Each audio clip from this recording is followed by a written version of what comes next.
हटिए हटिए please please आप चलो सब पीछे प्लीज आप हटिए प्लीज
सर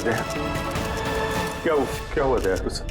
ये लोग बोल रहे हैं कि मैंने उसको झूठ बोल रहे हैं सर। मैं दया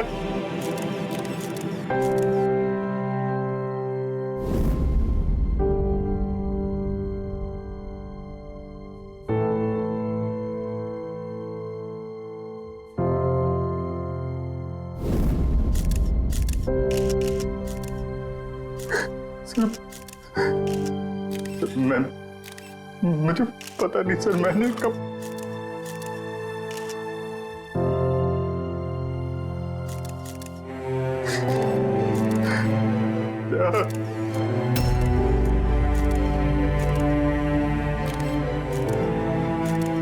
नहीं अभिजीत, तुम अंदर नहीं जा सकते। तुमने दया की जान ले ली है, तुम्हें गिरफ्तार कर रहा हूं।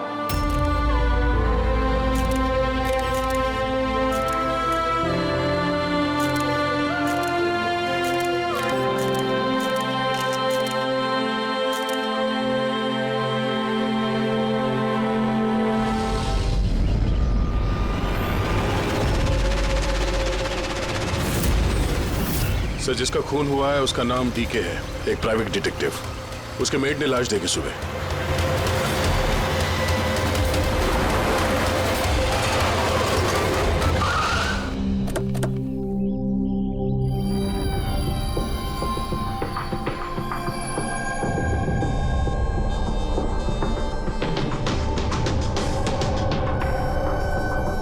लगता है पॉइंट ब्लैंक रेंज से एक से ज्यादा गोलियां मारी है इसे। सर, इस कमरे का सामान अपनी जगह पे है सर, बिखरा हुआ नहीं है। ऐसा लगता नहीं है कि यहाँ पे हाथापाई हुई है।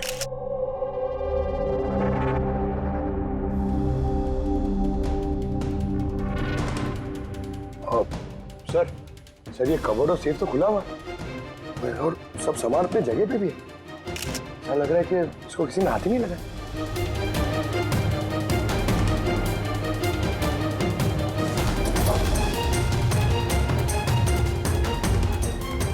सर, पैसे और जेवर ऐसे के ऐसे ही। लगता है खूनी को जो चाहिए था शायद वो वही लेकर गए। सर, गोली।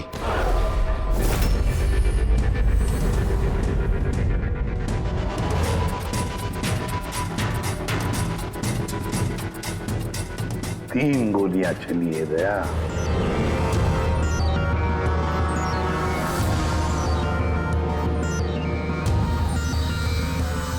सर आप रेडी?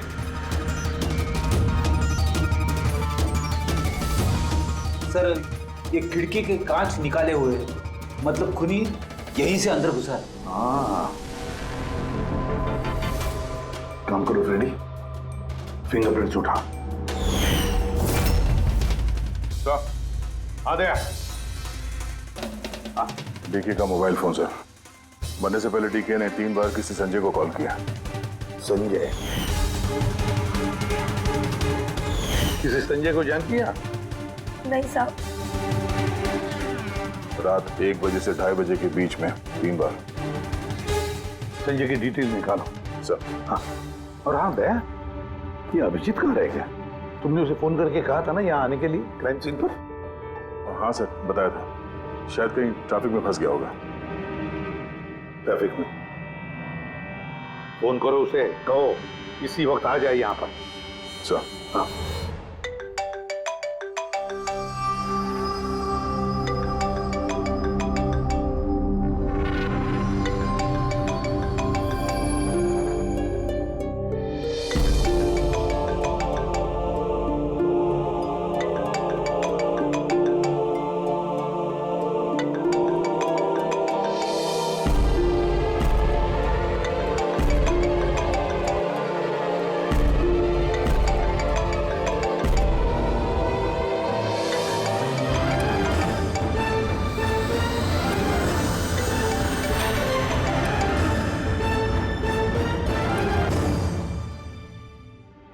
हाँ दया, क्या बोल रहा है अभिजीत? कहाँ है वो?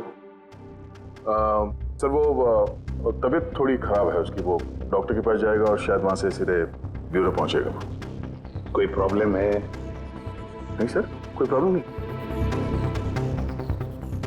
समझ में नहीं आता, ये अभिजीत दिल्ली से आने के बाद कुछ अजीब सा बर्ताव कर रहा है।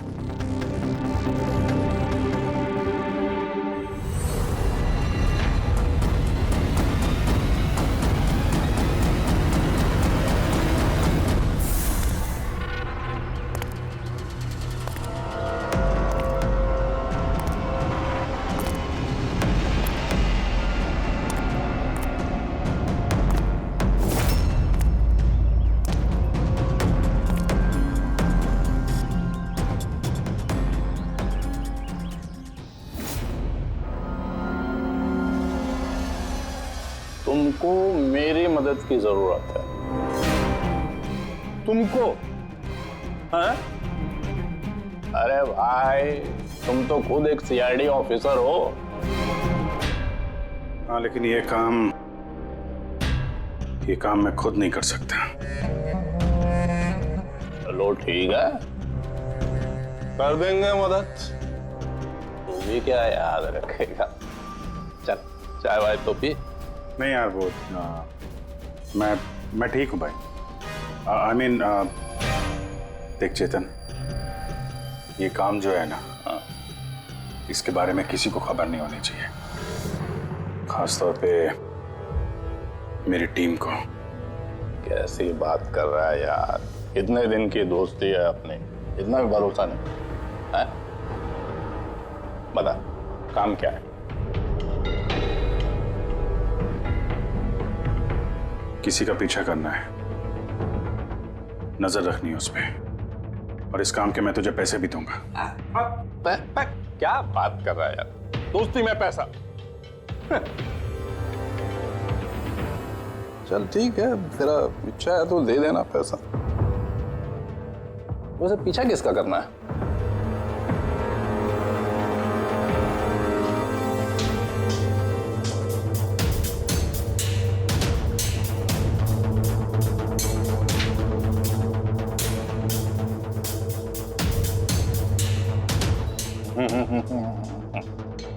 अभिजीत, लगता है तूने गलती से गलत फोटो दे दिया है। कोई गलत फोटो नहीं है, तुझे इसी का पीछा करना है। ये कहाँ जाता है, किससे मिलता है, क्या करता है, सब कुछ रात 10 बजे से सुबह 6 बजे तक। और प्लीज कोई सवाल मत पूछ, जितना कहा उतना कर बस। ओके? ओके।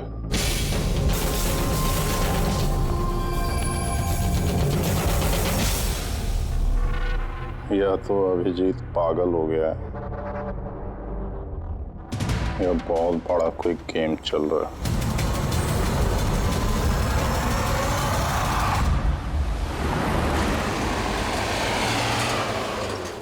क्या डीके का खून हो गया? मरने से पहले डीके ने आखिरी बार फोन पे आपसे बात की थी आधी रात को। क्या बात क्या हुई थी आपकी? वो मेरे कहने पर किसी पर जासूसी कर रहा था। कुछ सबूत मिला उसे, इसलिए उसने फोन किया था मुझे। जासूसी क्यों? मेरी बॉस मंदिरा जी के लिए। मंदिरा?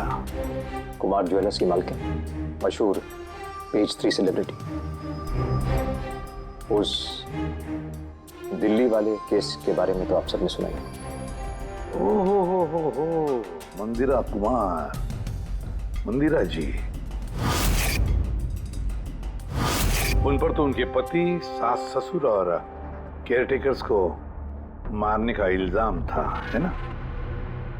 जी। मगर सबूत न मिलने पर कोर्ट ने मंदिरा जी को बरी कर दिया। और उसके कुछ ही दिनों बाद मंदिरा जी की पर्सनल असिस्टेंट ईशाना, उसने भी आत्महत्या कर ली।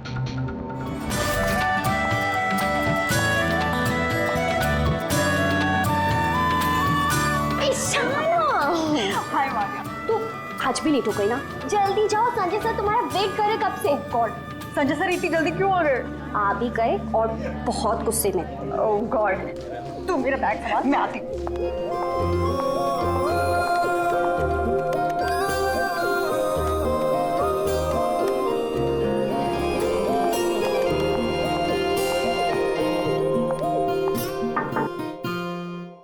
May I come in, sir? Come in. Sorry, sir. Sorry, sir. Sorry, I'm so sorry. What is this, Ishana? ये कोई टाइम है ऑफिस आने का? सर ट्रैफिक बहुत ज्यादा था। और ट्रैफिक? ये क्या रोज रोज का एक्सक्यूज है तुम्हारा? इस ऑफिस में बाकी लोग भी इसी ट्रैफिक में आते हैं ना? हाँ बोलो कुमार। नहीं, 30 दिसंबर के पहले कुछ नहीं हो सकता है। अरे तुम जानते हो यार, 30 दिसंबर को मंदिरा मैम का इवेंट है मुंबई में। उसके पहले जो कुछ भी होगा उसके बाद होगा। हाँ हाँ।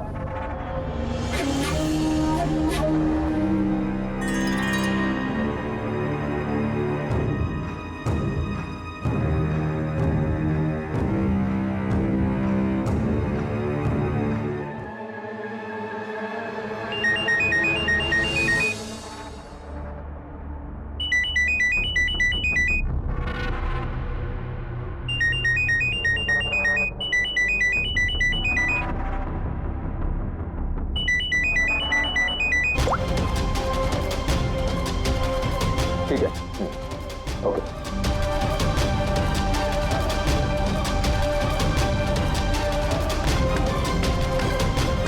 क्या हुआ? हाँ? ईशाना, वहां बाहर क्या देख रही हो?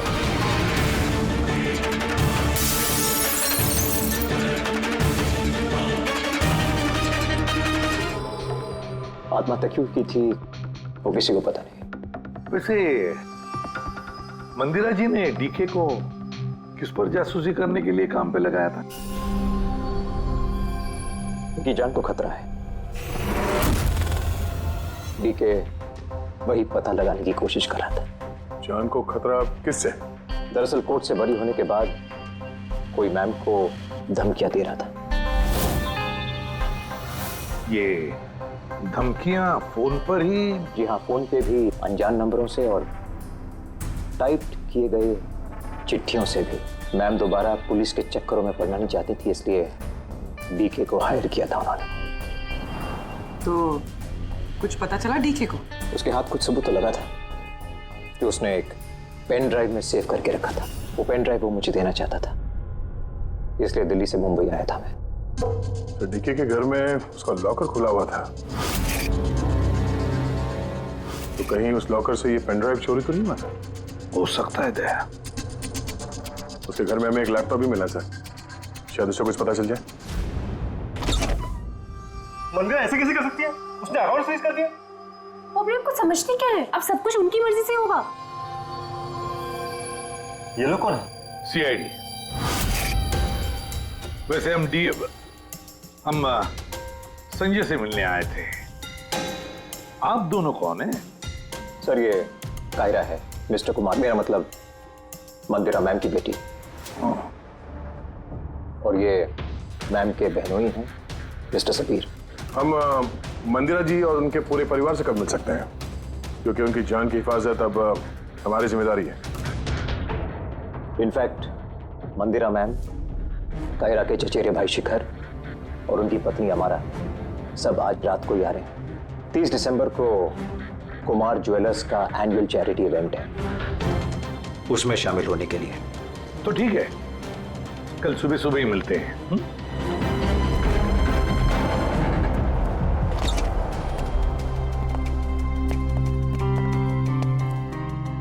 ये सब क्या है?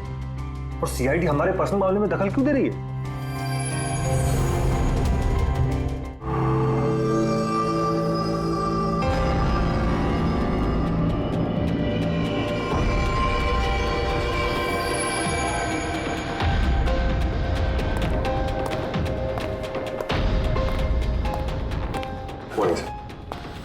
हेलो सर, अब तबीयत कैसी है आपकी?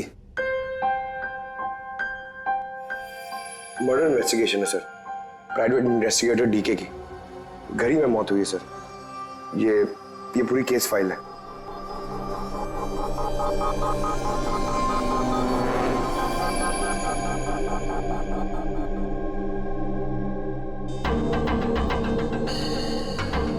सर, ये तस्वीरें उसके घर की हैं। घर की तस्वीर है, उसी के घर की तस्वीर है, और यहीं पे इसका मर्डर हुआ है ना?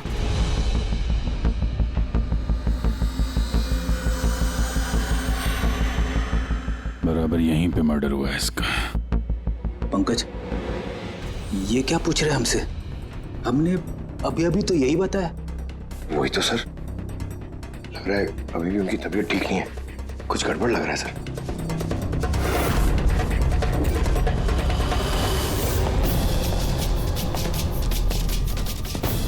अभिजीत,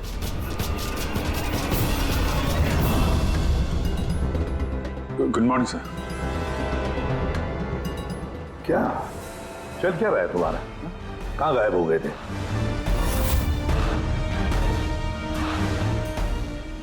अरे अभिजीत, तुम्हारी तबीयत खराब थी ना, तो डॉक्टर के पास जाना था, यहाँ क्यों? हाँ सर, वो कुछ दिनों से थोड़ी गड़बड़ चल रही है सर, पर अब ठीक है। I am better now. या गड़बड़ चल रही थी। सर, डीके संजय को जो पेन ड्राइव देने वाला था, तो उसका जो डेटा है वो हम हासिल करने का एक तरीका है सर। पेन ड्राइव तो मिला नहीं ना दे, तो फिर डेटा कहां से लाओगे? सर है ना, एक तरीका है, वो हम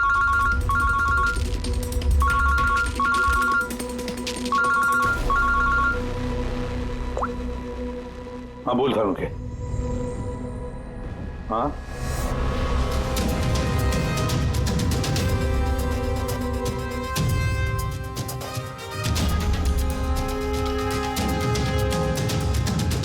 है सर।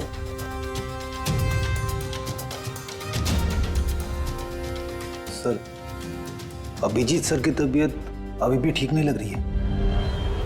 क्यों? सर उन्हें केस के बारे में समझा रहे थे, लेकिन वो हमारी तरफ सुन ही नहीं रहे थे सर, अपने में ही कहीं गुम थे। डैडी सर, मंदिरा केस के बारे में सारी डिटेल्स निकाल ली, न्यूज़पेपर्स पे, टीवी पे जो भी आया है सब।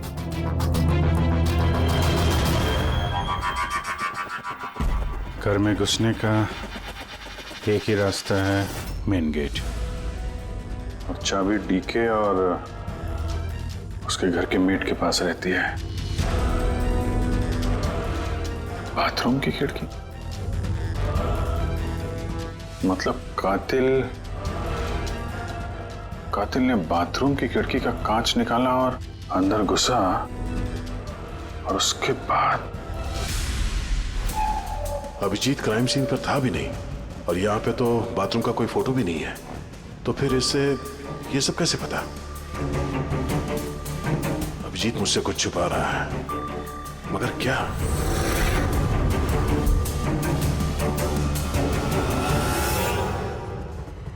डीके के कंप्यूटर से जो डेटा डिलीट हुआ है वो उसके ऑनलाइन अकाउंट से निकाला जा सकता है,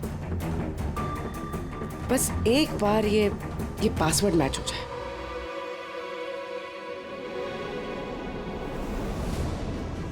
कुछ दिनों से थोड़ी गड़बड़ चल रही है सर, पर अब ठीक है। I am better now.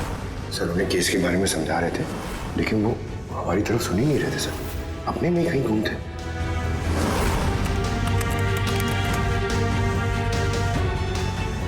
Yes sir password match हो गया।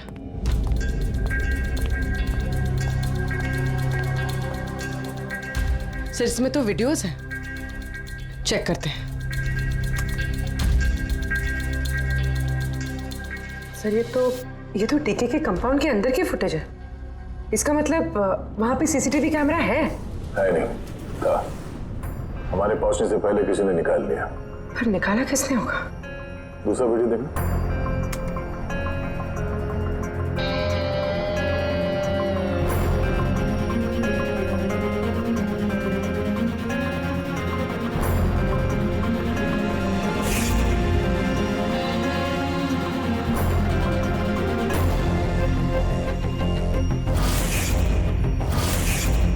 कैसे हो सकता है?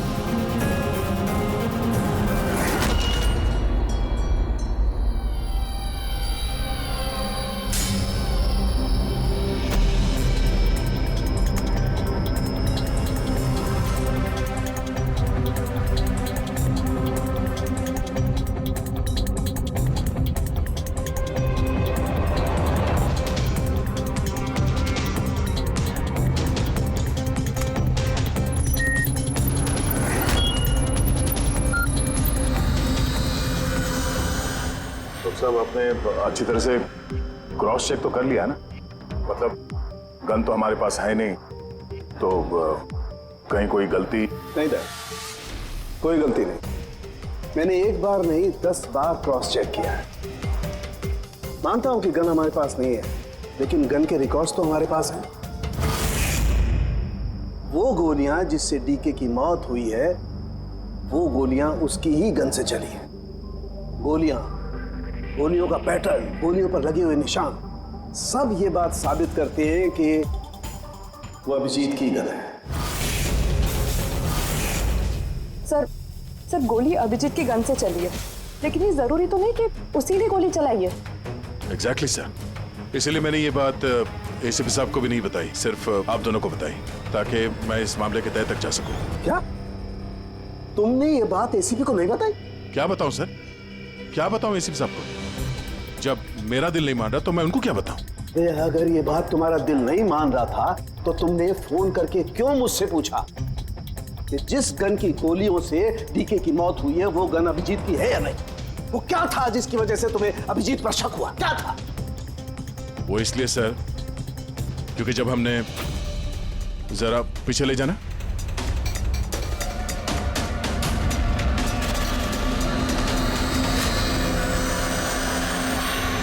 अभिजीत डीके के घर में, और दया फिर भी तुम अभिजीत को बचाने की कोशिश कर रहे। देखो दया, अभिजीत और तुम्हारी दोस्ती को मैं बहुत अच्छी तरह से मानता हूं, उसका आदर भी करता हूं, लेकिन ड्यूटी, अपना फर्ज किसी भी रिश्ते, किसी भी दोस्ती से ज्यादा बड़ा होता है, और ये बात मुझे तुम्हें बताने की जरूरत नहीं है। सर बिना ठोस सबूत के अभिजीत सर पे शक करना? ये सबूत नहीं था तो क्या था पूरी? अभिजीत डीके के घर में घुसा, ये सबूत नहीं तो क्या है पूर्वी? अभिजीत सर डीके के घर में घुसे ये हमने देखा, लेकिन उन्होंने डीके का खून किया ये तो नहीं देखा ना।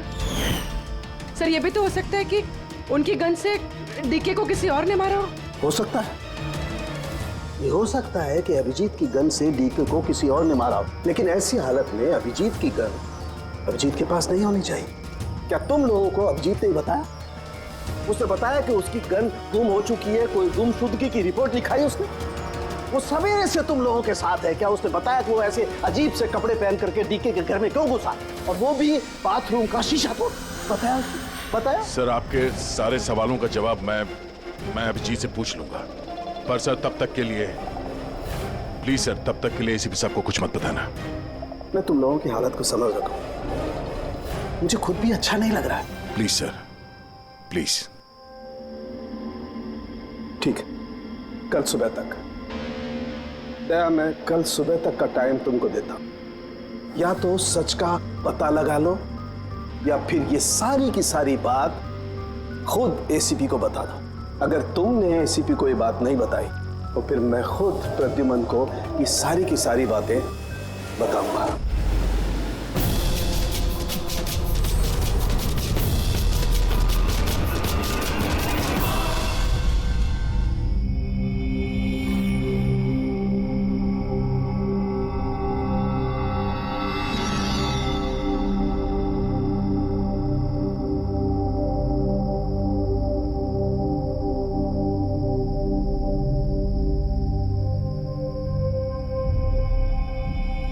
आधा घंटे से ऊपर हो गया, 10 का 10:30 बज गया, अभी तक आया ही नहीं। पूरी रात यहाँ लगता है इंतजार करवाएगा।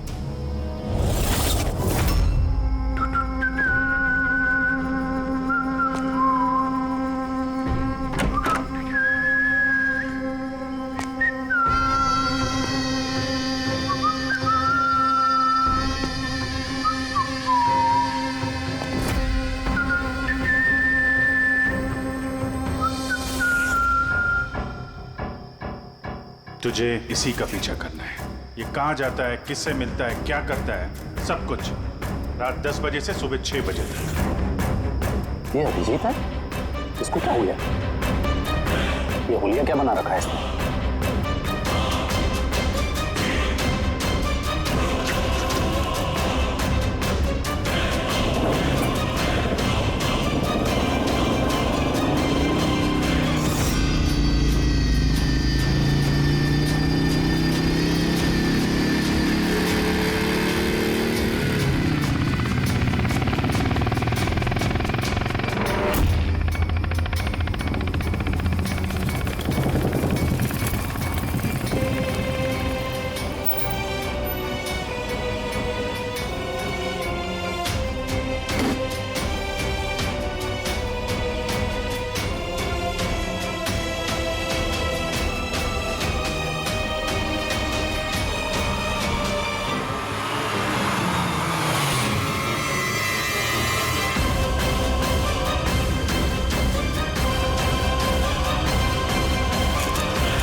सर, दिल्ली से सब लोग आ गए हैं। मंदिरा मैम,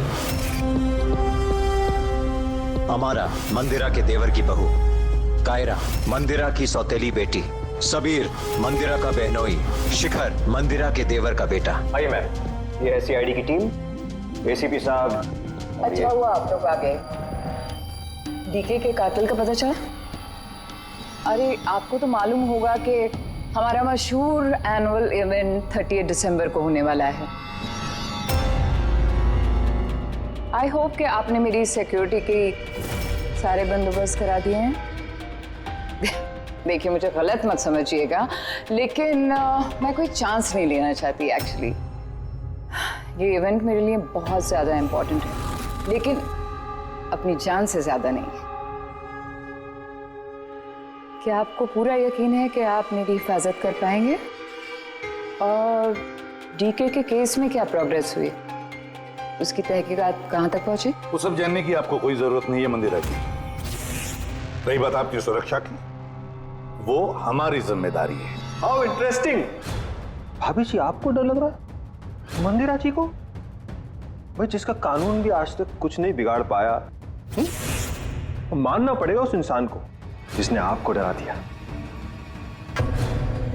शायद इसे पता नहीं होगा ना इनके बारे में कि ये क्या क्या कर सकती है। क्या आपको भी लगता है कि मैंने अपने पति और बाकी लोगों को मारा है? देखिए मंदिरा जी, आप पर जो भी आरोप है उससे हमें कुछ लेना देना नहीं है। कोर्ट ने आपको बरी कर दिया है और हम कोर्ट के फैसले का सम्मान करते हैं। आप सिर्फ इतना बताइए, आपको किस पे शक है? कौन है वो जो आपको मारना चाहता है? शक? जी हाँ, शक। नहीं, मुझे शक किसी पर भी नहीं है, बल्कि मुझे पूरा यकीन है कि मेरे मरने के बाद ये सब बहुत खुश होंगे और मुझे मारने की साजिश में भी इनमें से किसी एक का हाथ है। And I am very sure कि ईशाना की आत्महत्या में इनमें से किसी एक का हाथ है। अब आप ही बताइए, इतने प्यारे अच्छे रिश्तेदारों के होते हुए मुझे दुश्मन की क्या जरूरत है? मॉम प्लीज, आप फिर से अपना ये इमोशनल ड्रामा शुरू मत कीजिए। यहाँ पे ऐसा कोई क्रिमिनल नहीं है जो आपको मारना चाहेगा। राइट। खुद को बेगुनाह और बाकी सबको विलन समझना, ये तो भाभी की पुरानी आदत है। आई स्वेयर मैंडी, मुझे तो इस कहानी पे यकीन ही नहीं है। कौन मारना चाहता है तुमको और किसने धमकियां दी हैं? कहाँ है वो धमकी भरे खत? हाँ मंदिरा जी, कहाँ है वो खत? वो मुझे याद नहीं, मैंने फेंक दिए। सी, आई न्यू कि आप यही बोलोगे। सो कन्वीनियंट। बस हो गया। आप लोग एक दूसरे पर कीचड़ उछलना बंद कर दीजिए और एक बात अच्छी तरह से याद रखिए, हमें सब पर शक है और जब मैं सब पर कहता हूं उसका मतलब है आप सब पर शक है, आप सब पर। और एक बात, हमारी परमिशन के बगैर आप ये शहर छोड़ नहीं सकते। कोई भी शहर छोड़कर नहीं जाएगा। अगर जरूरत पड़े तो हम आपको दोबारा बुला लेंगे। Thank you very much. Thank you.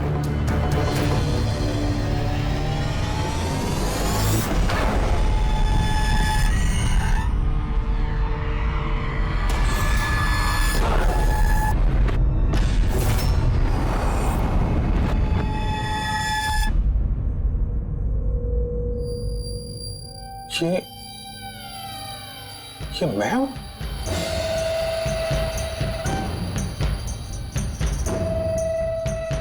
ये कपड़े पहन के घूम रहा था। ऐसे कपड़े तो रोज सुबह मेरे वॉशिंग मशीन में धुल रहे होते हैं।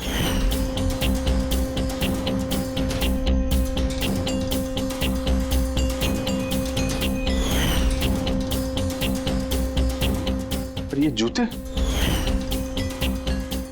यार ये जूते गंदे रहते जैसे मैंने इन्हें पहना हो।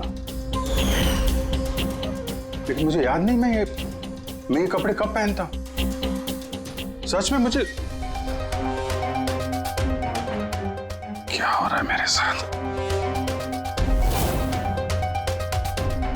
ये कार में कौन है? ये किससे बात कर रहा हूं मैं? कौन है कार में? नहीं, मैंने नहीं देखा। तुम बात कर रहे थे, तुम्हें पता होगा। और तुम कल तो मुझे पहचाने ही नहीं।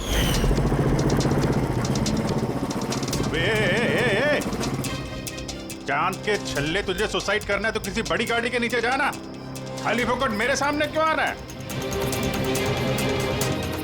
तो तू कैसे बात कर रहा है? और ये क्या बन के घूम रहा है तू? ये अपुन का स्टाइल है, टोनी का स्टाइल। तू कौन? मैं कौन? मुझे नहीं पहचानता है? और ये टोनी कौन है? अरे टोनी अपुन है और कौन? यार अभिजीत, देख यार, किसी केस के सिलसिले में तू ऐसा कर रहा होगा तो मुझे बता दे यार। डरा मत भाई। अदड़ा अदड़ा। कौन अभिजीत? कौन सा केस? ये तू क्या बोल रहा है ना, मेरे भेजे में कुछ घुस नहीं रहा, समझा? टोनी नाम है मेरा, टोनी। टोनी से पंगा नहीं लेने का, समझा? चल हवा आने दे और टोनी को जाने दे।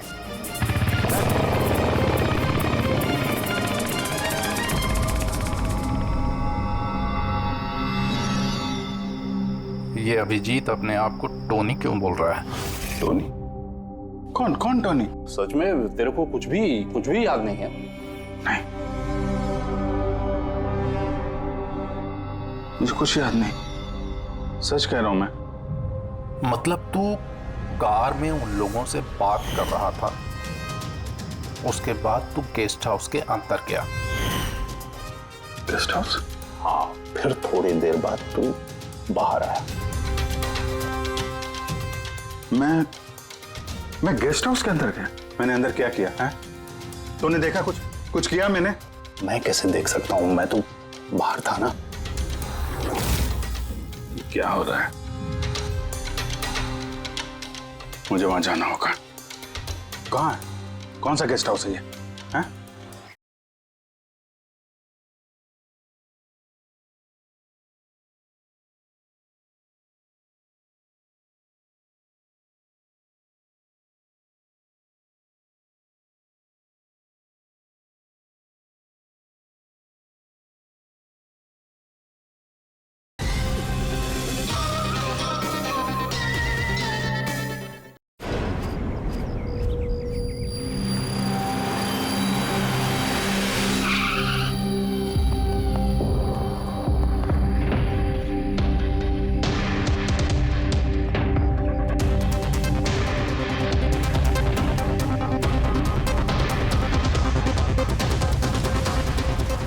सर, खून।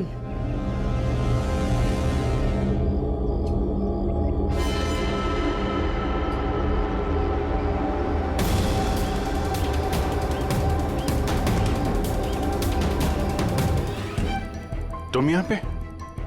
तुम्हारा फोन ट्रैक करके, और यही सवाल मैं तुमसे पूछ रहा हूं अभिजीत,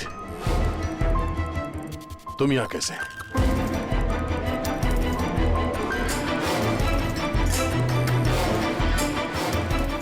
नहीं, ये मैं बताता हूँ दया, यहाँ पे क्या हुआ। अभिजीत, यहाँ पे क्या हुआ वो तो हमें दिख रहा है, तुम बताओ किसने किया ये? हाँ? तुमने इन दोनों को मारा? मैंने? अभिजीत, मैं तुमसे कुछ पूछ रहा हूं।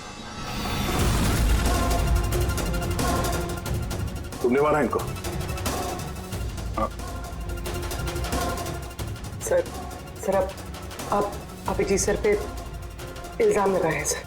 मुझे इल्जाम लगाने की जरूरत नहीं है पूर्वी, तुम देखने रही हो यहां 2 लाशें पड़ी हैं, खून से लथपथ, और सीआईडी ऑफिसर अभिजीत लाशों के बीच से ये बैज उठा रहा है, या यूं कह लो कि सुराग चुरा रहा है। अभिजीत, मैं फिर पूछ रहा हूं तुमसे, मुझे तुम्हारे साथ अपराधियों जैसे बर्ताव करने पे मजबूर मत करो। तो क्या करूं मैं? क्या बोलूं मैं? अगर मैं बोलूं कि मैंने ये नहीं किया तो मानोगे? अगर मैं कहूं कि मुझे पता नहीं कि मैंने किया है या नहीं? आई नो मैं अनर्गल बोल रहा हूं, लेकिन तुम लोग तो मुझे जानते हो ना। अभिजीत, यहां मेरे सामने जो सबूत पड़े हैं उनको देखकर हम कुछ कह नहीं सकते। मुझे अपना फर्ज निभाना होगा।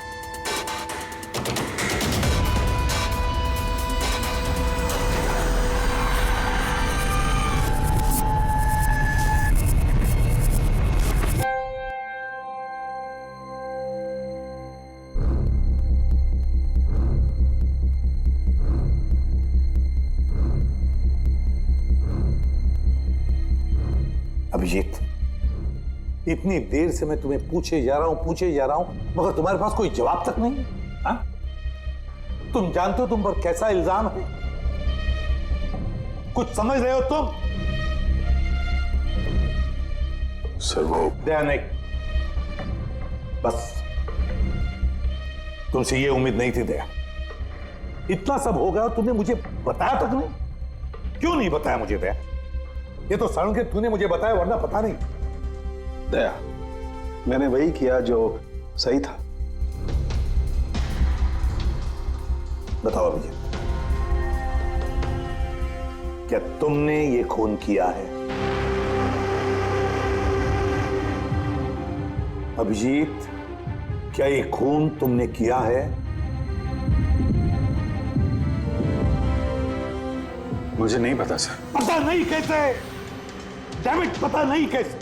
हाँ? डीके के घर में चोरी छुपे तुम घुस रहे थे, उसका सीसीटीवी फुटेज मैंने देखा। उन लाशों के बीचों बीच खड़े थे तो दैन तुम्हें खुद या पकड़ के लाया। डीके और उन बॉडीगार्ड पे जो गोलियां चली वो तुम्हारी इस गन से चली है, इसी गन से चली है। और तुम कह रहे हो कि तुम्हें कुछ पता नहीं। मेरी आंखों में आंखें डालकर बताओ मुझे, कहो कि तुमने ये खून नहीं किया, कहो कि तुमने कुछ पता नहीं है। तुम्हें नहीं पता है सर, मुझे कुछ नहीं पता सर, सॉरी। क्या बताऊं मैं आपको, क्या बोलूं सर, जब मैं खुद नहीं जानता सर कि मैं डीके के घर में क्यों पहुंचा, कैसे ये सारे खून मेरे इस गन से हो रहे हैं, मुझे नहीं पता सर। सर, मैं तो डीके को जानता भी नहीं, मैं उन बॉडीगार्ड्स को नहीं जानता, मैं मंदिरा को नहीं जानता, मैं तो अपने आप को भी नहीं जानता सर। मैं क्या करता हूं, कहां जाता हूं, किससे मिलता हूं, मुझे नहीं पता। पिछले कुछ दिनों से मेरे साथ कुछ तो हो रहा है, लेकिन मुझे ठीक से पता नहीं चल रहा है। दिन भर सब कुछ ठीक रहता है, रात को घर जाता हूं, खाना खा के सो जाता हूं, और जैसे ही सुबह उठता हूं तो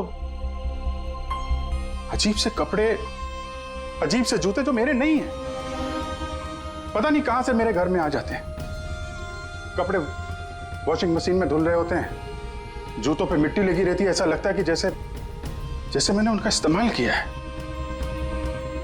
लेकिन मुझे पता नहीं चलता। थकान सी रहती है, ऐसा लगता है कि जैसे मैं रात भर जगा हूं, लेकिन जग के मैंने क्या किया मुझे नहीं पता।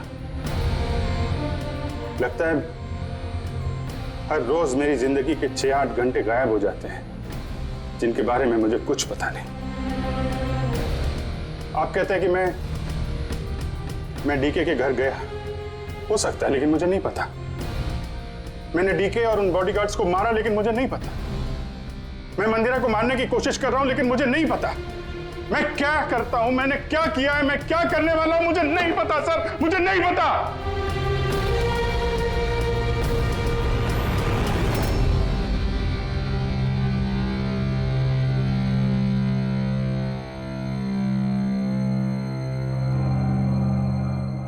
देखो अभिजीत, इस वक्त तुम खुद के लिए और दूसरों के लिए भी खतरनाक हो। मैं तुम्हें खुला नहीं छोड़ सकता। मैं तुम्हें नजर कैद में रख रहा हूं और दया तुम पर नजर रखेगा।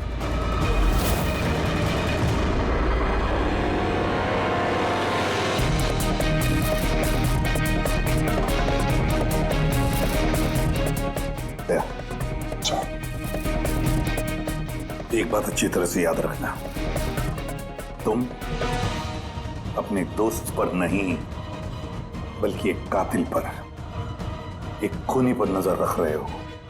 एक ऐसा आदमी जिसका मानसिक संतुलन बिगड़ चुका है। अब से इस केस की तहकीकात मैं खुद करूंगा और तुम अभिजीत को रोकोगे कोई भी जुर्म करने से। अगर उसके लिए तुम्हें अभिजीत पर गोली भी चलानी पड़े तो वो तुम चलाओगे। Is that clear? Yes sir.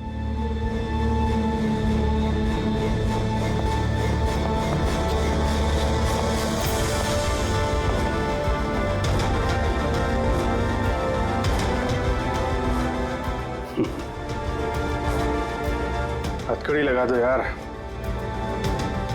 सुना ना, मानसिक संतुलन ठीक नहीं है मेरा। कब क्या कर बैठूं कुछ पता नहीं। रोक लो मुझे, इससे पहले मेरे हाथों कोई और गुनाह हो जाए। रोक लो मुझे यार।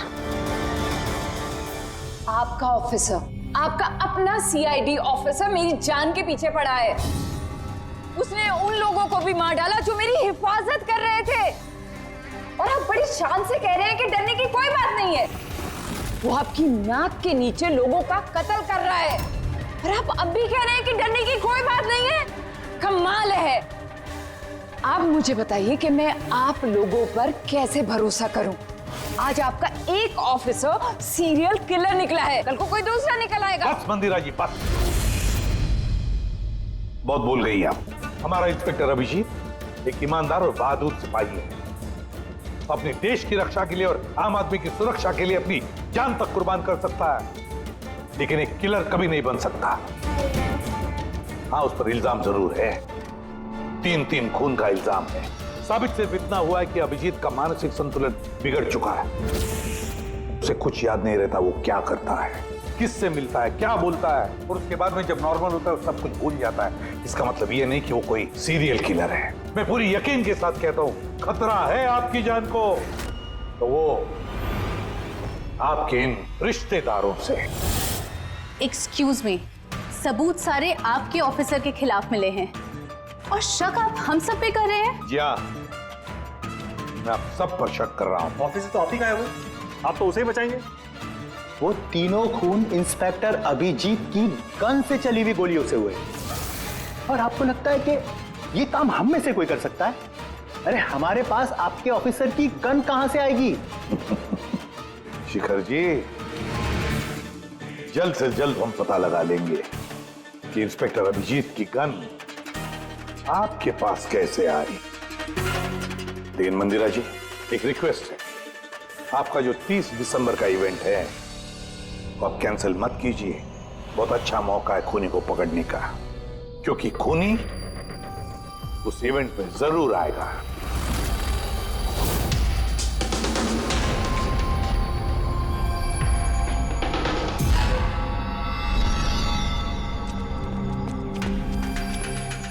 सर हाँ संजय, क्या बात है? आप अभिजीत सर के बारे में कुछ कह रहे थे कि उनके जहन में कोई और शख्सियत घुस जाती है, याददाश्त उनकी, मतलब उन्हें रात के कुछ घंटे याद नहीं रहते। हाँ तो बिल्कुल ऐसा ही, एग्जैक्टली ऐसा ही किसी और के साथ भी हुआ था। किसके साथ? हाँ सर, ईशाना। ईशाना? जिस दिन उसने आत्महत्या की उसके कुछ दिन पहले से बिल्कुल ऐसा बर्ताव करने लगी थी वो। क्या? बस अजीब सी हो गई थी वो, खोई खोई रहती थी। जिस दिन आत्महत्या की उसने, उसके कुछ दिन पहले से एक अजीब सा रिंगटोन लगा रखा था उसने अपने फोन पर। और फिर उस दिन अचानक से वो रिंगटोन बजने लगा और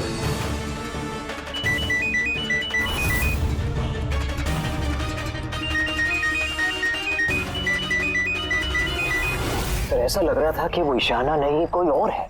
सर अभिजीत सर भी तो दिल्ली से आने के बाद इस तरह से बिहेव कर रहे हैं। हाँ, ईशाना, अभिजीत, दिल्ली, ये तीनों का कोई ना कोई कनेक्शन जरूर है। कुछ ना कुछ तो गड़बड़ जरूर है, कुछ ना कुछ तो है।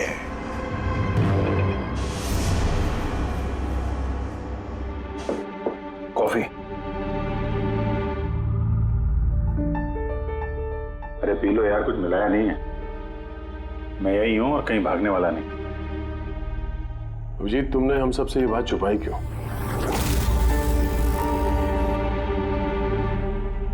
छुपानी पड़ी यार, क्या करता। मुझे कुछ समझ में नहीं आ रहा था कि मैं क्या करूं, मेरे साथ क्या हो रहा है। मैं खुद ही कंफ्यूज हूं, तो मैं उसमें तुम्हें क्यों फंसाऊं यार? इसलिए, और कोई बात नहीं है। मुझ पे भरोसा नहीं रहा या मुझे इस लायक नहीं समझते कि मैं तुम्हारी कोई मदद कर सकता हूँ? क्या यार, कैसी बात कर रहा है यार? ऐसा कुछ नहीं है। तो फिर कैसी बात है? मुझे तो ये लगने लगा है कि मैं तुम्हें जानता भी नहीं हूँ। इस वक्त मैं यहाँ बैठकर जिस आदमी से बात कर रहा हूँ वो अभिजीत है या फिर कोई टोनी।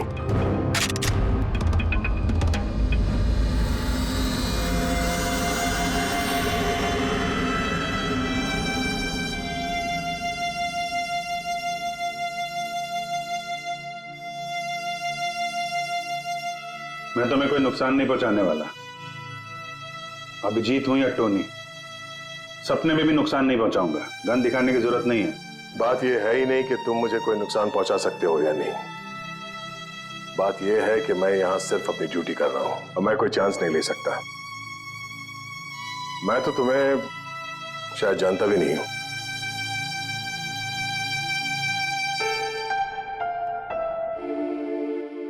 ठीक है, जब तुम समझने को तैयार ही नहीं है तो क्या।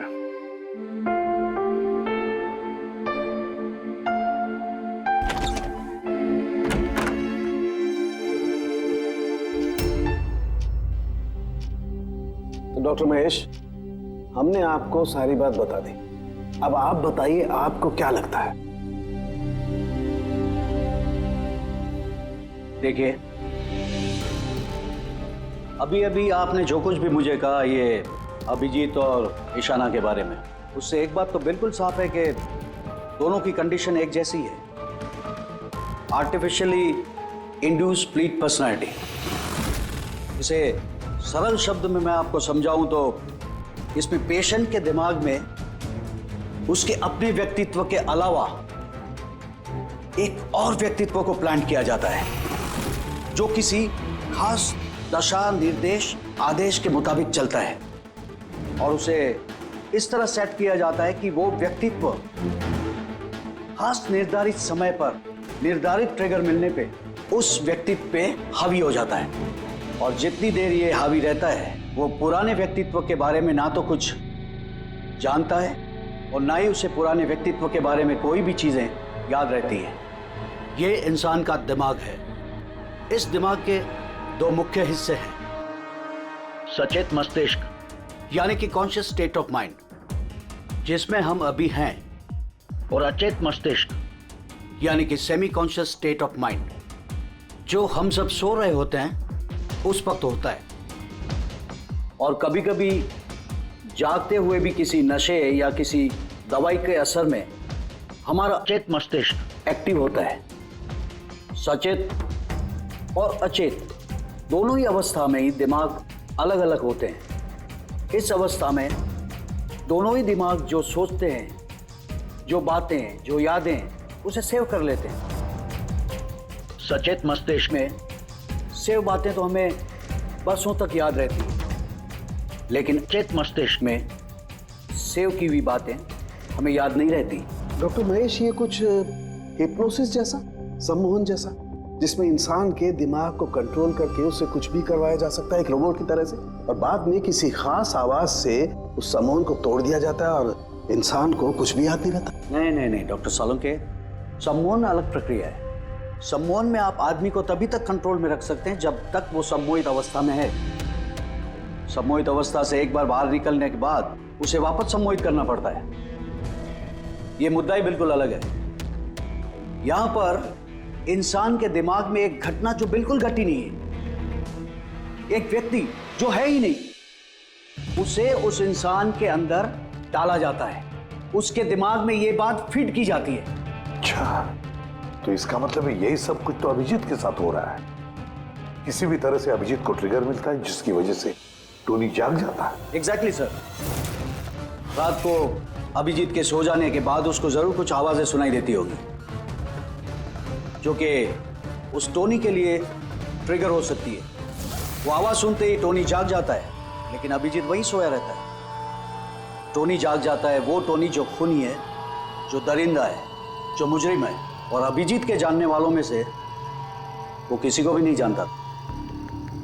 अगर ऐसा है तो अभिजीत के अंदर के टोनी को भी किसी भी तरह से कमांड दिया गया है मंदिरा को मारने का। तो 30 दिसंबर वाले इवेंट में ये टोनी इसे अंजाम देगा, मंदिरा को मारने की कोशिश करेगा। 2 दिन बाद 30 दिसंबर।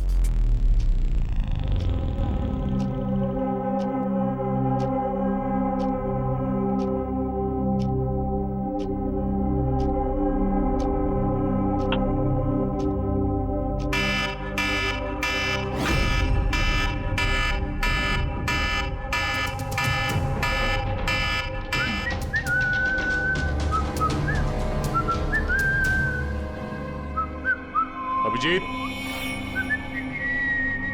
अभिजीत, कहाँ हो?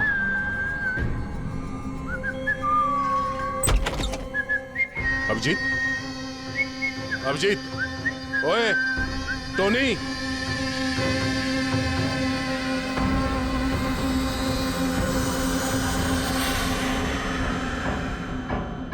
कौन है तू? तू अपन के घर में क्या कर रहे? अभिजीत, टोनी, तुम यहां से बाहर नहीं जा सकते। तुम यहां नजरबंद हो। इस घर के अंदर रहना होगा, समझे? टोनी को अपना काम करने का है।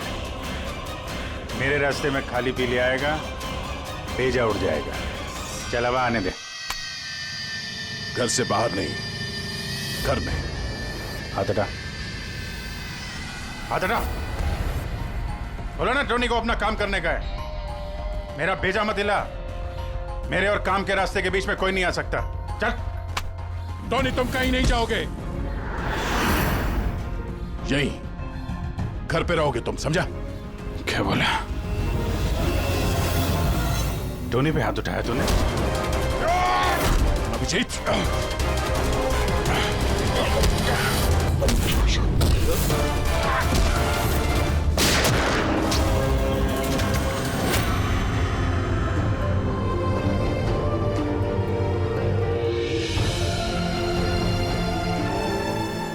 सकते हैं क्या हुआ दया कुछ?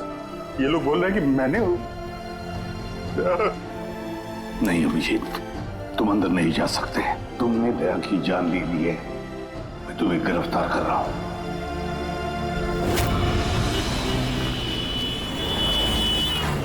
ईशाना के फोन रिकॉर्ड्स में डॉक्टर तानिया का नाम कई बार है। आप में से कोई जानता है डॉक्टर तानिया को? आत्महत्या करने से पहले वो डॉक्टर तानिया से मिली थी क्या? ये डॉक्टर तानिया कहीं डेंटिस्ट तो नहीं? ईशाना मरने से पहले कई बार एक डेंटिस्ट से मिली थी। मुझे नाम तो नहीं मालूम, पर हो सकता है ये वही हो। जितना मुझे लगता है ये कोई डेंटिस्ट तो नहीं है। कुछ दिनों पहले सीआईडी ऑफिसर अभिजीत यहाँ रुके थे। Yes ma'am. उस पूरे हफ्ते में यहाँ जो कोई भी रुका था उन सब की लिस्ट चाहिए, और उनके स्टे के दौरान इस लॉबी की सीसीटीवी फुटेज भी देखनी है।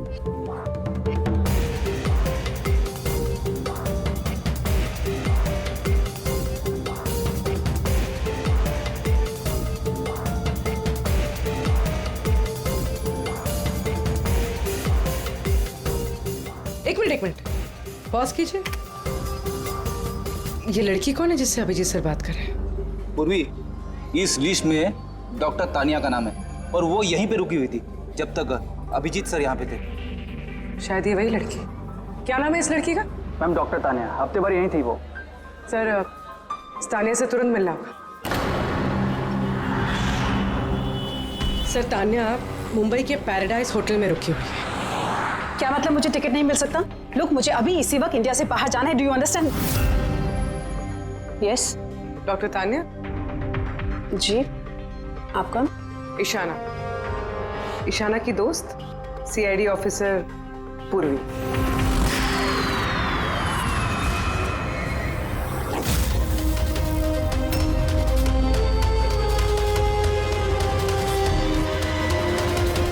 भागना बड़ा मुश्किल है। कहाँ भाग रही है तानिया जी? क्या चाहते क्या है आप लोग? अभिजीत के साथ क्या किया तुमने?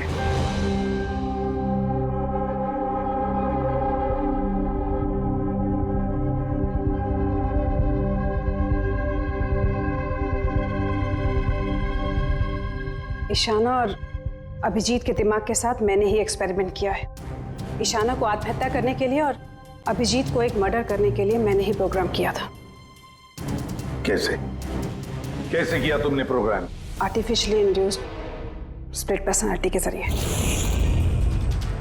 मैंने दोनों के दिमाग को सेट किया और अपने सेट शेड्यूल के मुताबिक दोनों को इस तरह प्लान किया कि एक ट्रिगर बजेगा या एक कॉल आएगा, और जब भी ये कॉल आएगा दोनों को वो सारे ऑर्डर्स मानने होंगे किसी भी हाल पे।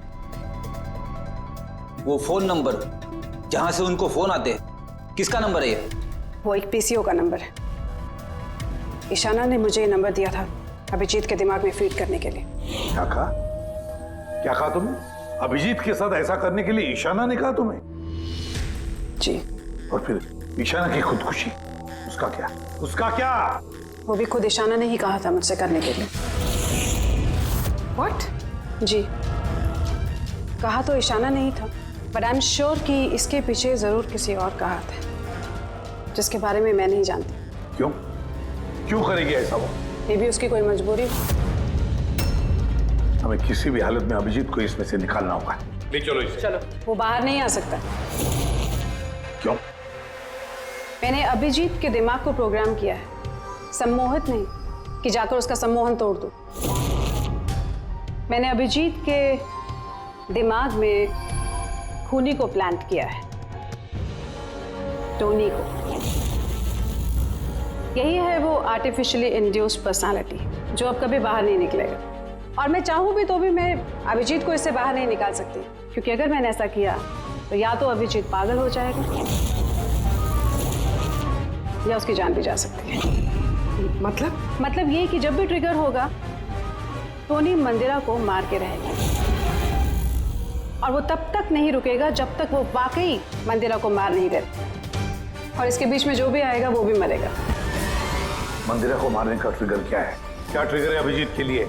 ईशाना के केस में ट्रिगर था एक रिंगटोन और अभिजीत के केस में ट्रिगर है रिमाइंडर टोन। एक खास तरह का बीप जो मैंने अभिजीत के मोबाइल पे सेट कर दिया था। हम अगर अभिजीत मंदिरा को कैसे मारेगा? क्या प्रोग्राम किया है तुमने, बताओ। वो तब तक मंदिरा को चाकू से मारता रहेगा जब तक कि बहुत सारा खून नहीं बह जाता। और कितने बजे के लिए प्रोग्राम किया ये? 10 बजे। माय गॉड, सिर्फ 2 मिनट बाकी है। गिरफ्तार कर लो इसे।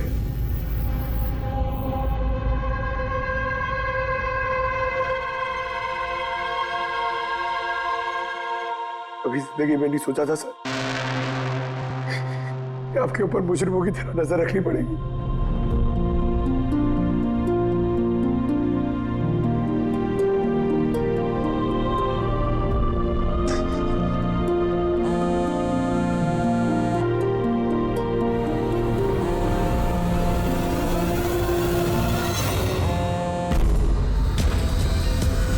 अंकल डैम इट, फोन उठाओ।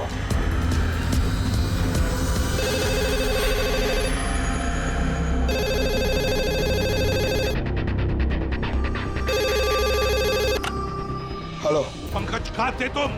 मोबाइल क्यों नहीं उठा रहे थे? सॉरी सर, मेरा फोन साइलेंट पे था। इधर ही हूँ सर, अभिजीत सर के पास। सुनो मेरी बात, अभी के अभी जाके अभिजीत का फोन स्विच ऑफ करो। क्या सर? फोन स्विच ऑफ करो? फोन स्विच ऑफ करो, जैसे मैंने कहा वैसे करो, अभी इसी वक्त। अभिजीत सर का फोन सर। पंकज, तुम सवाल क्यों कर रहे हो? अभी के अभी जाके फोन बंद करो। देखो बिल्कुल वक्त नहीं है हमारे पास, नहीं तो अभिजीत का टोनी बन सकता है। अभी जाओ जल्दी।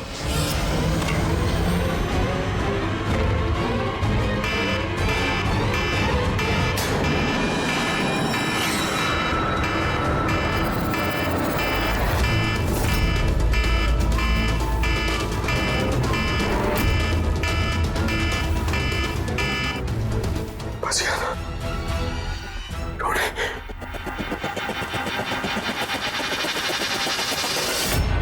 अभिजीत सर, अभिजीत सर कहाँ गए? Abhijeet sir, Abhijeet sir,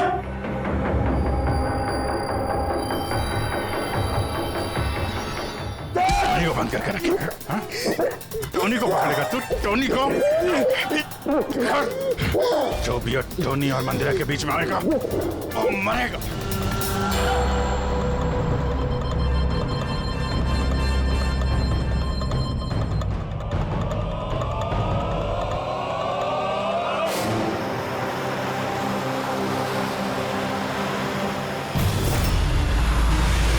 sir यही चैरिटी इवेंट का वेन्यू है।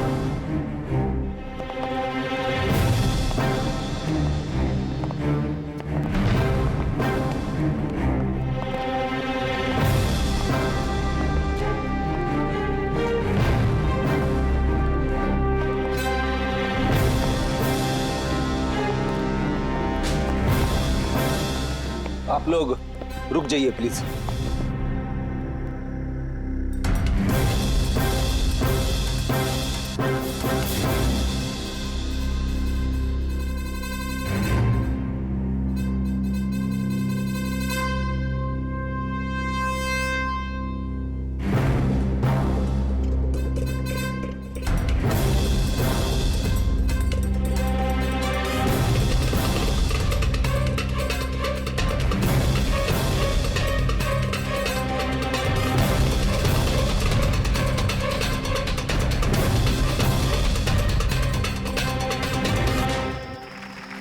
हेलो लेडीज एंड जेंटलमैन, हर साल की तरह इस साल की जो ये शाम है वो बहुत खास है, क्योंकि ये शाम है मंदिरा ज्वेलर्स के एनुअल चैरिटी इवेंट की, जिसमें जमा की गई सारी राशि दिल्ली और मुंबई के अनाथ आश्रमों और वृद्ध आश्रमों को जाती है। क्या बात है, तालियां बनती है इस बात पे डीकेसी चैरिटी के लिए। हर साल की तरह इस साल भी जो हमारी मुख्य अतिथि है वो और कोई नहीं है बल्कि मिसेस मंदिरा खन्ना है।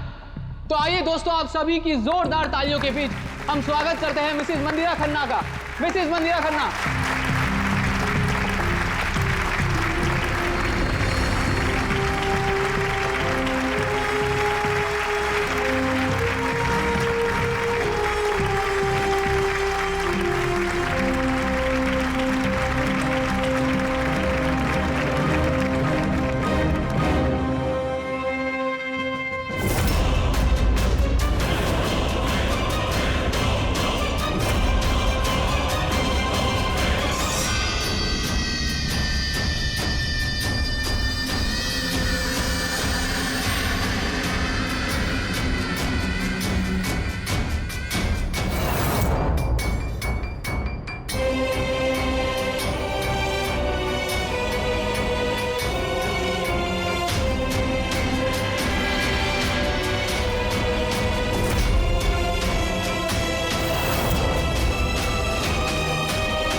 अभिजीत सर।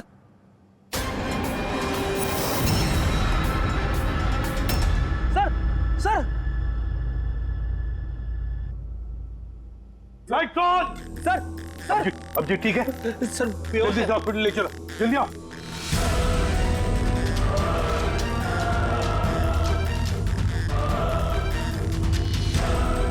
दरवाजा खोलो।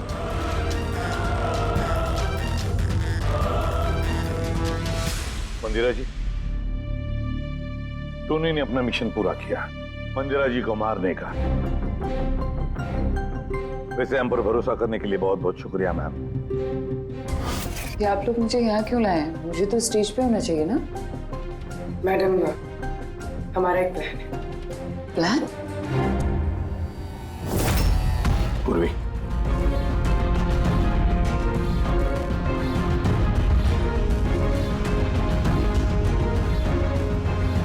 Lights off. मंदिरा जी,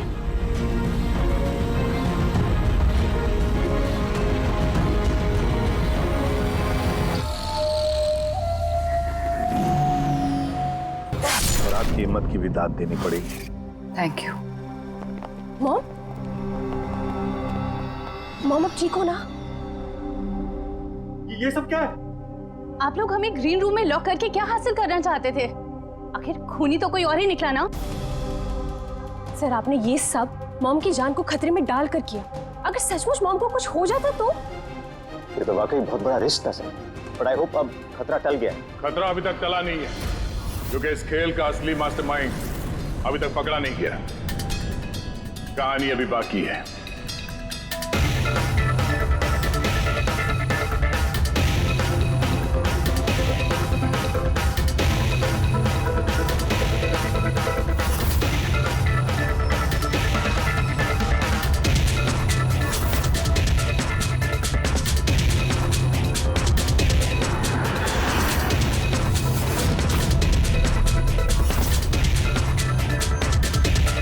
क्या हुआ?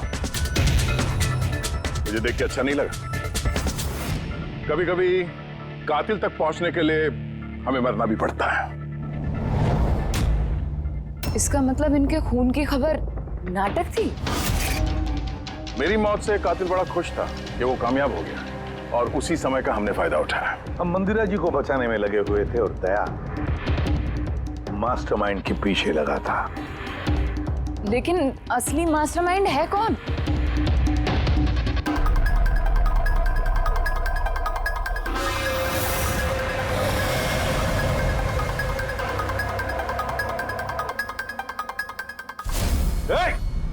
सर कोई भागा सर। पकड़ो उसे।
जुर्म करने वालों को रास्ता हमेशा कम पड़ता है।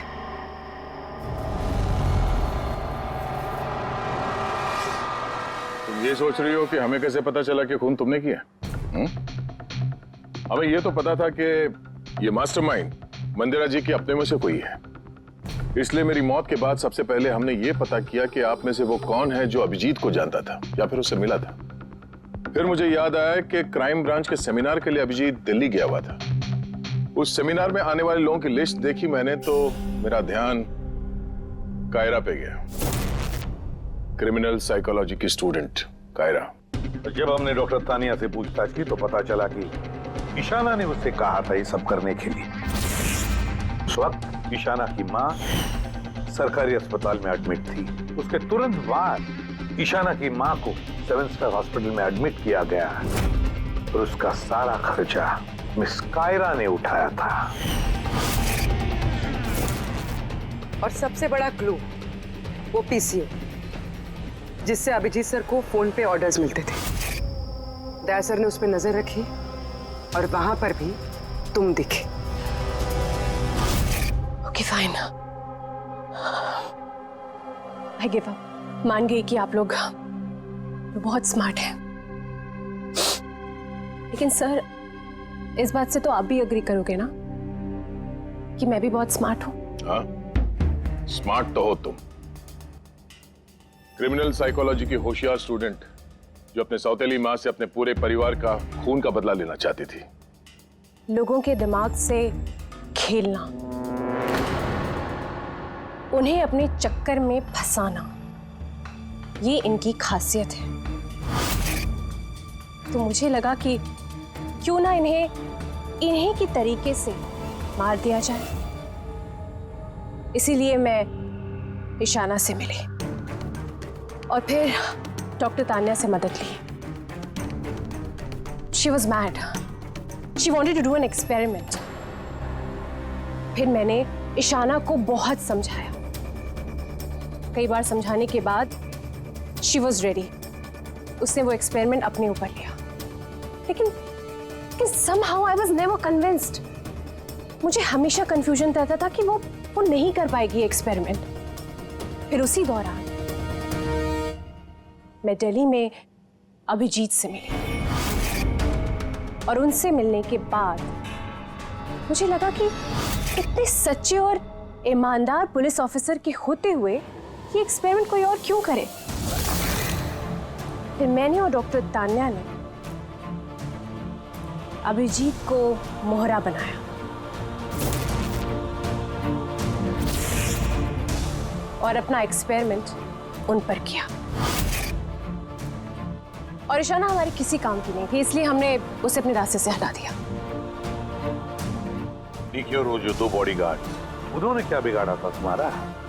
उन्हें क्यों मरवाया? ऐसा इसलिए किया क्योंकि सारा इल्जाम अभिजीत पर आ जाए और अभिजीत की बुलेट्स और गन्स हासिल करने के लिए टोनी था ना उसके दिमाग में। तुम इतनी खतरनाक हो सकती हो कायरा, मैं कभी सोच भी नहीं सकती थी। अब पता चल गया ना, तुमने मेरे माँ बाप के साथ, मेरी फैमिली के साथ जो भी किया है, तुम्हें जीने का कोई हक नहीं है।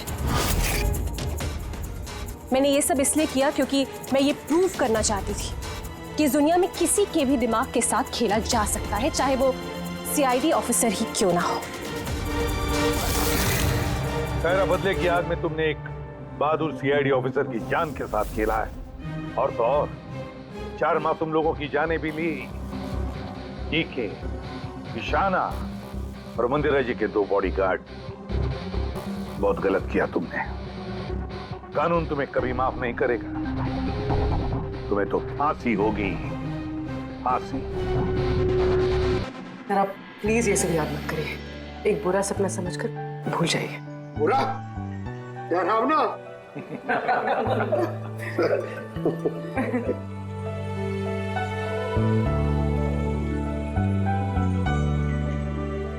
बस मैं बोलता हूँ कि चलो, केस तो सॉल्व हो गया। हाँ, केस तो सॉल्व हो गया, लेकिन क्या? बस अभिजीत के दिमाग में जो टोनी को प्लांट किया गया था वो मकसद पूरा हो गया। अब उसे कोई ट्रिगर्स नहीं आएंगे, कोई कारा की आवाज सुनाई नहीं देगी, जिसकी वजह से अभिजीत टोनी बन जाता था। हाँ, लेकिन बॉस, लेकिन क्या? बॉस, बात यह है कि टोनी अभिजीत के दिमाग में से कभी नहीं जाएगा। क्या? टोनी अभिजीत की पर्सनैलिटी का हिस्सा बन गया है बॉस। कोई नहीं जानता वो कब, कैसे, कहां सामने आ जाएगा।